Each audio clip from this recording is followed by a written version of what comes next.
Hello friends, welcome to my channel PCS with Chauhan. Guys, मेरा नाम है कीरा चौहान और यहाँ हम कर रहे हैं भारतीय इतिहास की घटना चक्र की बुक। और इसमें हमारा जो पार्ट चल रहा है वो है मध्यकालीन भारतीय इतिहास यानी कि मेडिवल हिस्ट्री की बात करें। चैप्टर नंबर 5 चल रहा है हमारा दिल्ली सल्तनत में लोधी वंश। तो गाइस एक बात पहले कर लेते हैं, जैसे कि हमने जो सबसे पहला वंश पढ़ा था वो हमने पढ़ा था दिल्ली सल्तनत में आपका गुलाम वंश पढ़ा था। दूसरे नंबर पे जो हमने पढ़ा था वो था आपका खिलजी वंश। तीसरे नंबर पे जो पढ़ा था हमने तुगलक वंश, और यही सबसे बड़ा मतलब टाइम पीरियड था इसका। चौथे नंबर पे तुगलक के बाद जो आता है वो आता है सैयद वंश। ठीक है, तो सैयद वंश ऐसा इतना बहुत खास नहीं है, इसलिए उसको जो है इस बुक में स्किप कर दिया और आ गए हम लोग लोधी वंश पे। चलिए स्टार्ट करते हैं। तो गाइस, अगर आपको मेरी वीडियो पसंद आए ना तो वीडियो को लाइक करिएगा, कमेंट करके जरूर बताइएगा कैसी लगी, शेयर करिएगा अपने दोस्तों में जिसको भी घटना चक्र आसान भाषा में आसान तरीके से एक्सप्लेनेशन के संग पढ़नी हो। और गाइस, अगर आपने अभी तक चैनल को सब्सक्राइब नहीं किया तो चैनल को सब्सक्राइब कर लीजिएगा, और बाकी सब्जेक्ट की भी घटना चक्र जो है आपको चैनल की प्लेलिस्ट में जाके मिल जाएगी। ठीक है, आप देख सकते हैं। चलिए आगे बढ़ते हैं अब। तो हमेशा की तरह हम सबसे पहले क्या करते हैं गाइस, हम बताते हैं कि अभी हम कौन से चैप्टर पे हैं। तो हम हैं लोधी वंश पे। ये रहे आपके सारे वंश जो हम पढ़ चुके हैं, और उसके बाद के भी चैप्टर्स आप लोग देख सकते हैं कि हमें और आगे क्या क्या पढ़ना है, या इस सब्जेक्ट में आपके पास क्या क्या सिलेबस है, क्या क्या टॉपिक्स हैं। चलिए अब बढ़ते हैं आगे। तो फिर आगे बढ़ने से पहले गाइस, अगर आपको कुछ भी मेरी वीडियोस में पसंद आए तो प्लीज़ लाइक करिएगा। तो गाइस यहाँ देखिए, सबसे पहले हम नोट्स करेंगे एंड फिर उसके बाद क्वेश्चन आंसर करेंगे। ये मैं हर बार इसलिए बताती हूँ क्योंकि हर बार क्या होते हैं, कुछ जो स्टूडेंट्स होते हैं वो नए होते हैं, वीडियो पहली बार देख रहे होते हैं उनके लिए। चलिए बात करते हैं लोधी वंश की। तो यहाँ लिखा है लोधी वंश की जो स्थापना है वो किसने करी है, बहलोल लोधी। एक और बात स्टार्ट करने से पहले बता दूं कि गाइस इसमें हम 2-3 नाम ही पढ़ेंगे। एक बहलोल लोधी हो गया। तो गाइस यहाँ 3 नाम हम पढ़ेंगे अभी फिलहाल इस चैप्टर में यहाँ पे। ठीक है, हैं तो बहुत सारे इंपॉर्टेंट 3 है। बहलोल लोधी हो गया, दूसरा आप पढ़ेंगे एक सिकंदर शाह या फिर सिकंदर लोधी, और उसके बाद सबसे लास्ट में आप पढ़ेंगे इब्राहिम लोधी। ठीक है, तो इतने में इन 3 नाम में जो है ये चैप्टर हो जाएगा खत्म। चलो स्टार्ट करते हैं। तो लोधी वंश की स्थापना जो है बहलोल लोधी ने कब करी है, 1451 में करी है। ठीक है, वह क्या है, बहलोल शाह गाजी के नाम से दिल्ली के सिंहासन पर बैठता है और अपने नाम का क्या है, खुतबा पढ़वाता है। ठीक है, तो इसकी अगर हम सबसे महत्वपूर्ण विजय की बात करें तो वो थी आपकी जौनपुर की विजय। कहाँ पे, जौनपुर यूपी में है। तो बहलोल लोधी ने हिंदुओं के प्रति धार्मिक कट्टरता का व्यवहार नहीं किया। ठीक है, मतलब हिंदुओं के प्रति इतना कट्टर नहीं था ये। उसके दरबार में कई जो प्रतिष्ठित हिंदू सरदार थे, जैसे कौन कौन थे, तो ये कोई वैसे नहीं पूछ रहा है। ठीक है, हिंदू सरदार थे, धार्मिक कट्टरता का व्यवहार नहीं किया, ये इंपॉर्टेंट है। कौन था दरबार में ये नहीं ही कोई पूछेगा कि कौन था। हम पढ़ लेते हैं, राय करण सिंह, राय प्रताप सिंह, राय नरसिंह, राय त्रिलोक चंद और राय दादू, ये थे। ठीक है, इनके नाम नहीं पूछ रहा कोई। ठीक है, उनके उसने क्या करा, बहलोल सिक्के चलवाए, और भारत में अरब से पहले मतलब अकबर से पूर्व क्या है, विनिमय का मुख्य साधन था। ये क्या, बहलोल सिक्के अकबर से पहले ये इसी से विनिमय होता था, मतलब कि आपको कुछ खरीदना है तो आप इसका यूज़ करो। ठीक है, तो बहलोल लोधी ने अपनी मृत्यु के पहले ही क्या करा, अपने जो तीसरा पुत्र था यानी कि निज़ाम खां, उसको अपना उत्तराधिकारी नियुक्त कर दिया। लेकिन जो सरदार थे ना, उसने इसका विरोध किया। क्यों किया, क्योंकि जो निज़ाम खां यानी कि जो इनका तीसरा पुत्र था वो क्या था, उसकी जो माँ थी वो क्या थी, जैबंद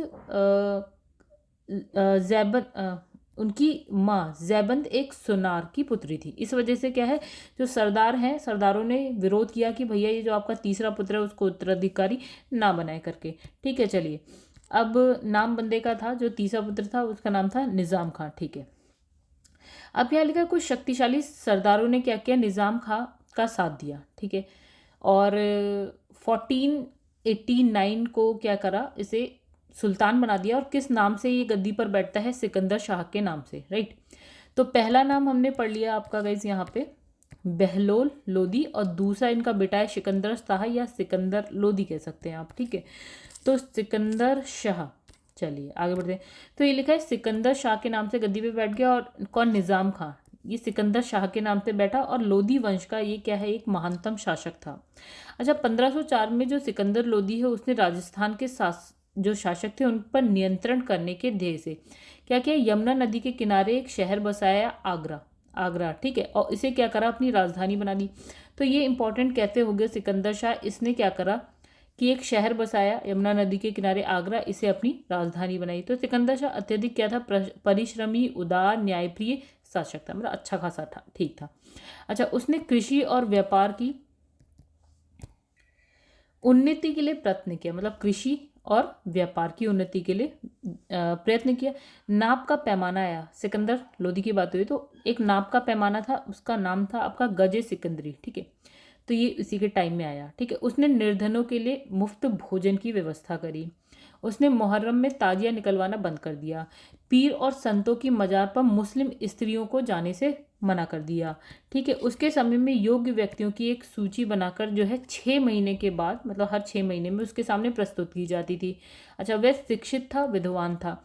उसके स्वयं के आदेश पे क्या हुआ, एक आयुर्वेदिक ग्रंथ का फारसी में अनुवाद हुआ। इसका नाम क्या रखा गया, फरहंगे सिकंदरी, राइट। तो उसके समय में गायन विद्या के एक श्रेष्ठ ग्रंथ यानी कि लज़्ज़ते सिकंदर शाही की रचना हुई। अच्छा, सिकंदर लोही जो है शहनाई सुनने का भी शौकीन था। वह गुलरुखी उपनाम से कविताएं लिखता था। और सुल्तान सिकंदर ने अनाज से जो जकात यानी कि संपत्ति कर उसको समाप्त कर दिया। तो गाइस यहाँ तक कहानी थी ना सिकंदर लोदी की। एक बार फिर से इसी पेज को पढ़ लेते हैं, देखिए फिर से पढ़ते हैं एक बार। तो बंदे ने क्या किया, आगरा बसाया, उसे राजधानी बना दी, कृषि और व्यापार में को अच्छा करा उसने, ठीक है। उन्नति के लिए प्रयत्न किया। दूसरा, इसने माप की एक पैमान बनाया, गजे सिकंदरी बनाया, ताजिया निकलवाना बंद कर दिया मुहर्रम में, ठीक है। उसने मुफ्त भोजन बांटा, मुस्लिम स्त्रियों को ये क्या मजार पे जाना बंद करवा दिया। हर 6 महीने में ये क्या व्यक्तियों की जो विद्वान या अच्छे योग्य व्यक्ति होते उनकी सूची लेता था। ये बंदा जो था शिक्षित था, विद्वान था। अच्छा, आयुर्वेदिक ग्रंथ का इसने फारसी में क्या करा, अनुवाद करवाया। उसका नाम था फरहंगे सिकंदरी। अच्छा, लज्जते सिकंदर शाही नामक क्या आप बोलते हैं, इसका एक श्रेष्ठ ग्रंथ था गायन विद्या पर, राइट। गुलरुखी उपनाम से ये कविताएं लिखता था। और अनाज से इसने जकात यानी कि संपत्ति कर हटा दिया। अच्छा, 1500। अब तीसरा बंदा आएगा कहानी में, इब्राहिम लोदी, ठीक है। अब इसमें ज़्यादा इसके बारे में नहीं है। तो 1518 में क्या होता है ना, इब्राहिम लोदी और महाराणा सांगा, इन दोनों का एक युद्ध होता है जिसका नाम है खातौली का युद्ध। और इसमें कौन हार जाता है, इब्राहिम लोदी हार जाता है। चलिए, एक युद्ध की बात हो गई। अब होता है कि 1526 में एक और युद्ध होता है जो कि होता है पानीपत का प्रथम युद्ध होता है, ठीक है। अच्छा गाइस, एक और बात करते हैं यहाँ पे। जब हमने ना दिल्ली सल्तनत, दिल्ली डायनेस्टी स्टार्ट किया ना, तो इसका जो टाइम पीरियड था वो आपका था 1206 से हम मानते हैं आपका 1526 तक का। देखिए 1526 पे हम आ चुके हैं, मतलब ये लोधी वंश जो है आखिरी वंश हो गया, ठीक है। अच्छा, पानीपत का युद्ध होता है 1526 में, और किस किस के बीच हुआ, बहुत इंपॉर्टेंट है, बाबर और इब्राहिम लोदी के बीच होता है। और यहाँ पे भी क्या होता है, इब्राहिम लोदी हार गया। अच्छा, बाबर क्यों जीत गया, क्योंकि उसके सेनापतित्व, योग्य सेनापतित्व की वजह से, श्रेष्ठ युद्ध नीति की वजह से और तोप खाने के कारण जो है बाबर जीत रहा है, और ये जो है इब्राहिम लोदी हार रहा है। और ये क्या हुआ, युद्ध स्थल पर ही मारा गया। चलिए, एक और बात यहाँ पे निकल के आएगी कि ये युद्ध स्थल पर ही मारा गया। एक चीज और, तोप खाने का प्रयोग बाबर, ठीक है, कर रहा है यहाँ पे। अच्छा, अब इसने लिखा फरिश्ता के अनुसार क्या होता है कि मरणोपरांत यानी कि मरने के बाद मरणोपरांत लड़ा और एक सैनिक की भांति मारा गया। कौन, इब्राहिम लोदी, राइट। अच्छा, एक है बंदा नियामतुल्लाह, उनने कहा कि जो इब्राहिम लोदी है ना, इसके अतिरिक्त भारत का अन्य कोई जो सुल्तान है युद्ध स्थल में नहीं मारा गया। मतलब इसने कहा कि भैया एक इब्राहिम लोदी एकमात्र है जो युद्ध स्थल पर मारा गया। तो हमारी कहानी यहाँ पे खत्म। एक हो गया यहाँ पे खातौली का युद्ध 1518, महाराणा सांगा, इब्राहिम लोदी हार गया।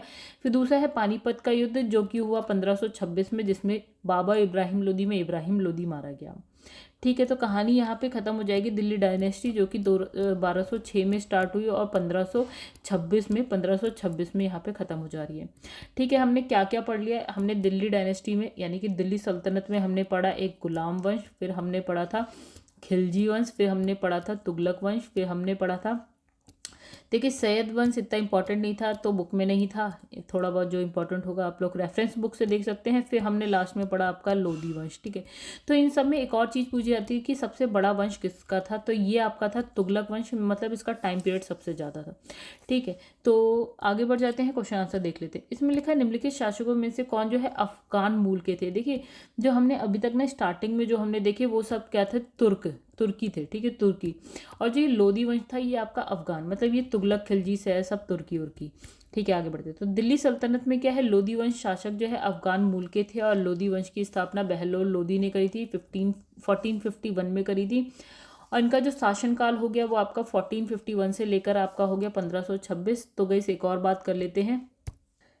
तो गईस देखिए, जो गुलाम वंश था, सबसे पहला वाला गुलाम वंश था वो हमारा था 1206 से लेकर 1290। उसके बाद आ जाता है आपका खिलजी वंश। खिलजी वंश आपका था आपका 1290 से लेकर कितना था 1320, यानी कि 30 साल का ये पीरियड था इसका। ठीक है, और फिर आता है हमारा तुगलक वंश जो कि आपका आया 1320 से लेकर 1414 तक आया। ठीक है, सबसे बड़ा है कुछ 94 का है ये आपका। और उसके बाद आपका आता है सैयद, जो बहुत बड़ा तो नहीं है लेकिन खिलजी से फिर भी बड़ा है, यानी कि 1414 से लेकर 1450 में सैयद आता है, कुछ 36 ईयर्स में आता है। और उसके बाद आता है लोदी जो कि लास्ट में बचा 1485 या 51 कह लो, उससे आपका 1526। ये भी कुछ बहुत 50 60 70 76 के आसपास ये आ गया। ठीक है, तो और ये वाला आपका कुछ आ गया गाइज, ये आप काउंट कर लीजिएगा। ठीक है, तो ये है, इसी में देखिए तुगलक जो है सबसे बड़ा वंश हो गया। ठीक है, तो ये रहा आपका लोदी वंश है 1451 से लेकर 1526। और इसमें लिखा है अंतिम लोदी शासक यानी कि इब्राहिम लोदी था, जिसने 1526 में क्या किया, पानीपत का युद्ध लड़ा और पराजित हो गया। अब यहाँ आता है बाबर। बाबर ने क्या किया, मुगल वंश की स्थापना करी। चलो आगे बढ़ जाते हैं। अब लिखा है दिल्ली के राजगद्दी पर अभी जो अफगान शासक हैं यानी कि लोदी वंश के, उनका टाइम पीरियड, मतलब पहले कौन है उसके बाद कौन है। तो पहले आया बहलोल लोदी, फिर आया था सिकंदर, और फिर हमने पढ़ा इब्राहिम लोदी। ठीक है, चलो आगे बढ़ जाते हैं। तो देखिए गाइज, यहाँ पे जो बहलोल लोदी का टाइम था वो 1451 से लेकर 1489 है। सिकंदर लोदी 1489 से लेकर 1517 है। और यहाँ इब्राहिम है 1517 से 26। चलो आगे बढ़ते हैं।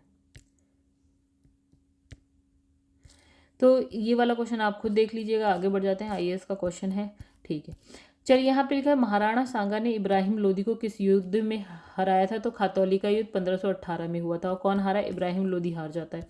अच्छा, निम्नलिखित में से किस सुल्तान ने एक नगर बसाया था जब अब आगरा है। तो किसने बसाया था, ये हमारा है सिकंदर लोदी। यमुना के किनारे आगरा नगर बसाया और उसे बाद में क्या करा, अपनी कैपिटल यानी कि राजधानी बना दिया। तो देखिए 1504 में क्या करा, सिकंदर लोदी ने राजस्थान के शासकों पर नियंत्रण करने के लिए क्या किया, यमुना नदी पे एक नया नगर बसाया जिसका नाम रखा आगरा। और इसे बाद में इसने क्या करा, अपनी राजधानी बना लिया। और इसने क्या है, कृषि और व्यापार की उन्नति के लिए बहुत प्रयत्न किया। पैमाने यानी कि नाप का पैमाना जिसे हमने बोला, जिसे उसने रखा नाम गज ए सिकंदरी कहा गया। और गुलरुखी उपनाम से क्या करता था, कविताएं लिखता था। अच्छा आगे बढ़ते हैं। तो किस मुगल युगीन सुल्तान को आगरा शहर की नींव डालने और सल्तनत की राजधानी बनाने का श्रेय दिया गया। तो गाइज ये रिपीट हो रहा है क्वेश्चन, आप बताइएगा आंसर। चलिए, आगरा नगर की स्थापना, ये भी रिपीट हो गया क्वेश्चन। फिर है निम्न में से किसने जो है गुलरुखी उपनाम से कविताएं लिखी। तो ये भी हो गया आपका रिपीट, सिकंदर लोदी नाम है।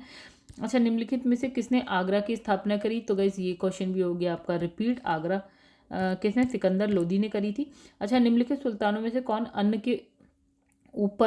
के ऊपर यानी कि जो अन्न पर जो कर था उसे समाप्त कर दिया, किसने करा। तो वो भी आपका आंसर है सिकंदर लोदी ने ही करा। चलिए आइए पढ़ें। तो सिकंदर लोदी ने भूमि के माप के लिए एक समान गज का प्रचलन किया, गजे सिकंदरी से नाम से। ठीक है, तो इस गज का प्रयोग जो है कालांतर में शेरशाह और अकबर ने अपने शासनकाल में किया। तो गैस एक नई बात, तो गजे सिकंदरी का ही यूज शेरशाह भी कर रहा है और कौन, अकबर भी कर रहा है। अच्छा, सुल्तान सिकंदर ने अनाज से जकात यानी कि संपत्ति कर समाप्त कर दिया। और सभी इतिहासकार उसके शासनकाल में सल्तनत की समृद्धि का वर्णन करते हैं। अच्छा, निम्नलिखित वंशों में से किस दिल्ली पर जो शासन करने आए। तो सबसे पहले हमने बहुत बार अब पढ़ लिया, तो गुलाम वंश आया।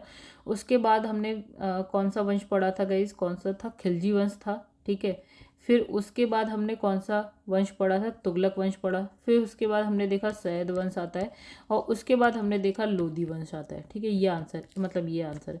तो देखिए जो आपका गुलाम वंश का टाइम पीरियड हमने अभी देखा था 1206 से 90। अच्छा, उसके बाद खिलजी वंश आता है तो 1290 से लेकर 1320। उसके बाद तुगलक वंश आता है 1320 से लेकर 1414 में आता है। उसके बाद सैयद आता है 1414 से 1451 कह लीजिए। और फिर उसके बाद लोधी वंश आता है आपका 1451 से लेकर आपका 1526 तक का। अच्छा, इसमें कौन गुलाम वंश का नहीं है, देखिए। तो अभी लोधी जो है वो लोधी वंश का था। गुलाम वंश जो सबसे पहला वंश हमने पढ़ा था, ममलूक वंश भी बोलते हैं उसको। ठीक है, उसमें सबसे पहले नाम हमने कुतुबुद्दीन ऐबक का पढ़ा था। उसके बाद जो इंपॉर्टेंट नाम पढ़ा था वो हमने इल्तुतमिश का पढ़ा था। उसके बाद जो इंपॉर्टेंट नाम पढ़ा था हमने बलबन का पढ़ा था। ठीक है, तो यहाँ पे देखिए लिखा है कि 1206 से लेकर 90 में दिल्ली सल्तनत में कौन सा वंश रहता है, गुलाम वंश। और इसके दौरान जो है कुतुबुद्दीन ऐबक 1206 से 10 तक का था। इल्तुतमिश की बात करें तो 1211 से लेकर 1236 तक का था बलबन। 1266 से 86 में था। ठीक है। अच्छा, इब्राहिम लोदी और जो है लोदी वंश का था, तो इसका जो टाइम पीरियड था 1517 से 26 तक का था। ठीक है, अभी हमने पढ़ा।